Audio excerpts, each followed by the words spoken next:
Since our equity launch in San Diego, participants from San Diego and Kern counties spent the following year working their way through a series of learning experiences. Institute 2 involved a 2-day focus on complex systems and learning about systems of oppression,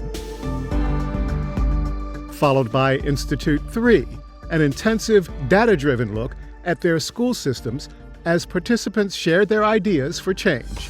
And finally, all right, good morning, good morning.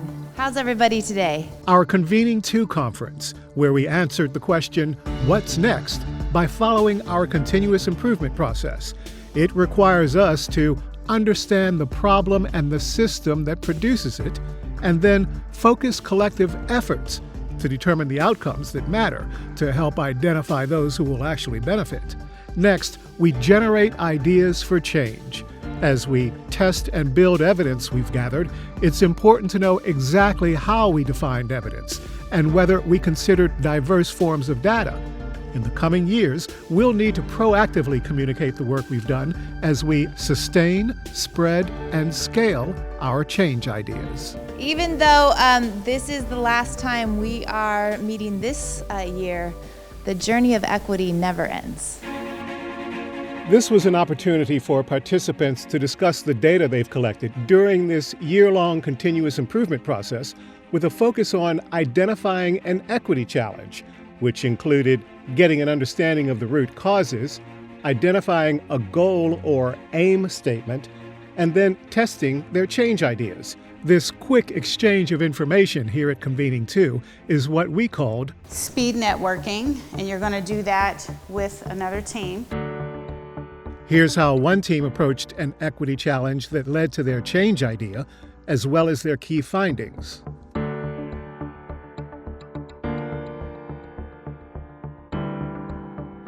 Our enrollment's just over 1,800. 22% of our population is ELs, and 100% free and reduced lunch.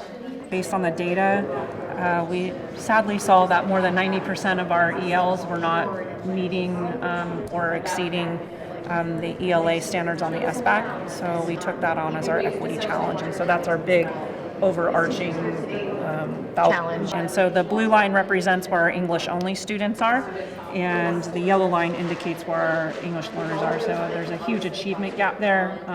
We're even below the county average, so decided to take that on. After we looked at all of our data, we said, okay, let's work on academic discourse. We'll use sentence frames. So we started with that, and then when we went in, we were finding that our EL students were not speaking or just sharing an opinion. Where we went next is we created a self-assessment sheet for students to rate themselves each class period on where they felt they were in their oral discourse. We basically gave the students this chart, and for the last couple months, every time we did whether it was with your partner or a whole group or a whole class, afterwards I would say, okay, pull out your chart and I want you to rate yourself on where you feel like you were. So we have that in conjunction with observers coming in and listening to these conversations to kind of get that, like, hey, here's what the adults are seeing and here's where kids are rating themselves. We saw that there was a big gap from what the adults were seeing and what students were feeling, the level that they were talking at.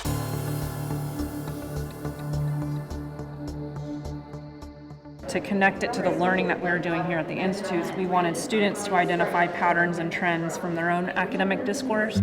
Having identified the fact that most of their EML students are not scoring well, the change idea they developed, the use of sentence frames, will support students in engaging in more rigorous academic discourse with each other, and students will self-evaluate their level of oral discourse.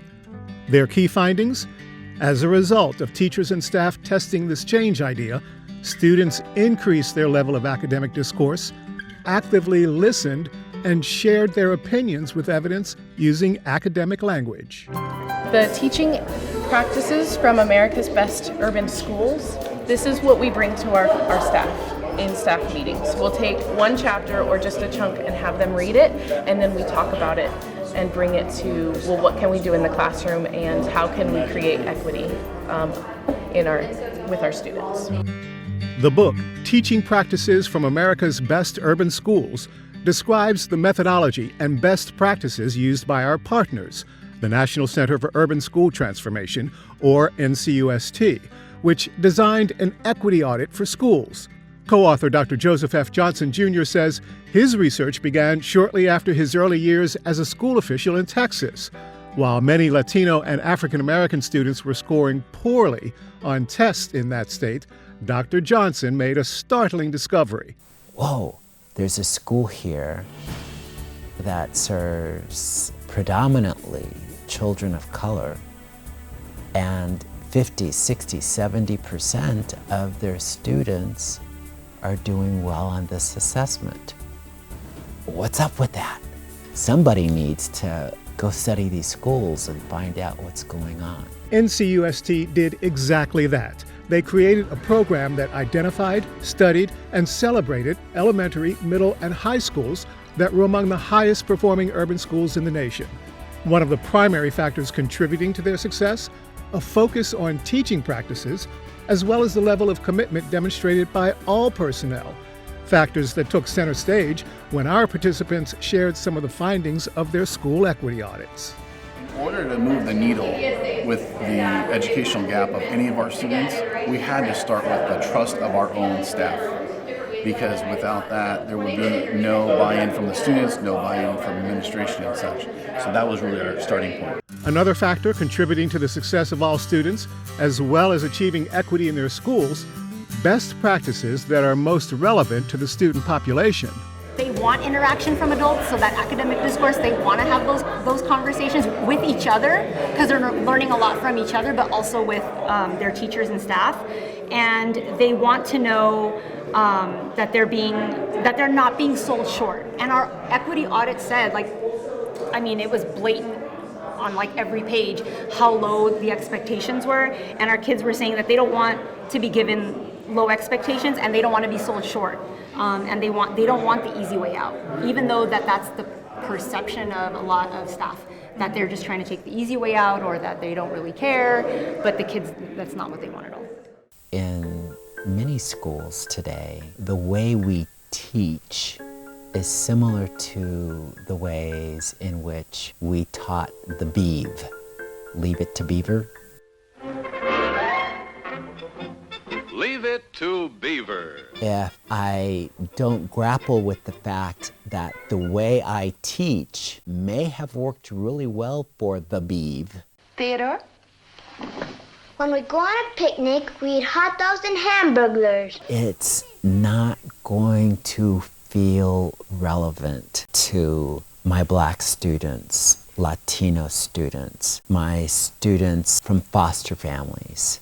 If we don't know what's really salient, what's really critical, then we're not going to get there. The beeve is gone. What we've learned, or what we've seen them learn, is that they have a voice, and that's been evident in the classroom. Our teachers have talked about how they just see those collaborative conversations happening naturally now. They're asking, they're advocating for themselves. Hey, can we go sit outside, and we're just really working on this right now. We just need some time on our own, and then they'll come back and ask clarifying questions. But they're seeing that dynamic shift and change in their classroom. Before any of these changes can take place, we may very well face a few communication barriers along the way. We made a list of the possible potential communication barriers. Do you remember that? And this is what you said: trust around the audit report. And if I remember correctly, is that the audit report had not been shared with the school staff.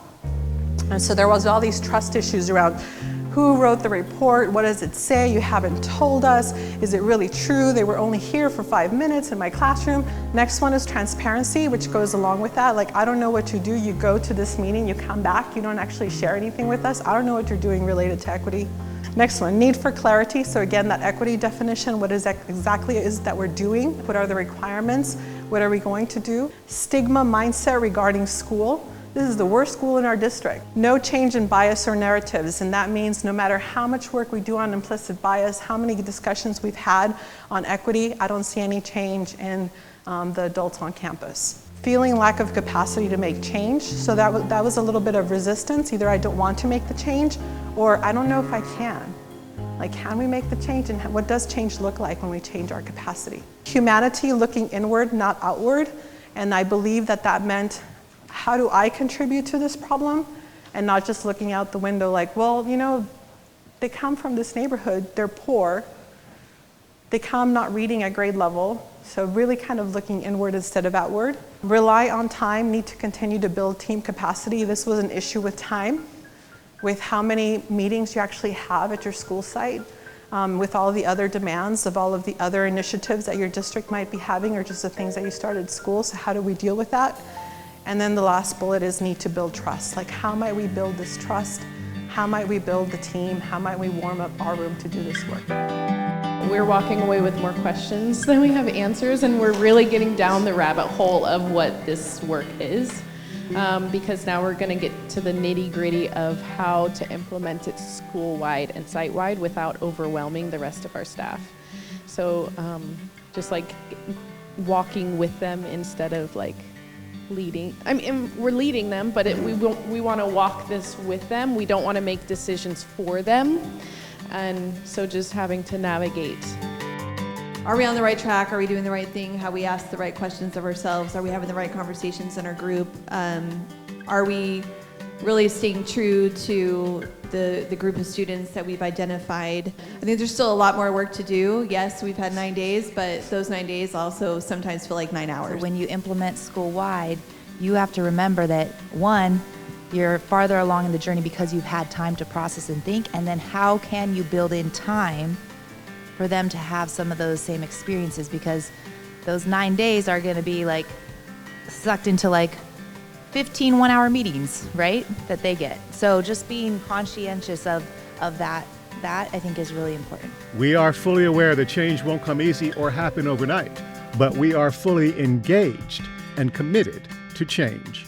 We won't change if we assume that the status quo is as good as it will get. We're not going to quickly snap, pop, and change the culture of our school such that students truly feel welcome. These are things that require deliberate, consistent work. You've done that work. Teachers are so powerful. You all can do it. It should not be the school site administrators alone. It has to be a collective, a guiding coalition. You are that coalition, and you have the skills and the ability to do it. We believe in you. We've seen it. You have people here to help you, Kern County Office of Ed folks and San Diego County Office of Ed folks. We're here for you. They have an opportunity to make a powerful difference for every student.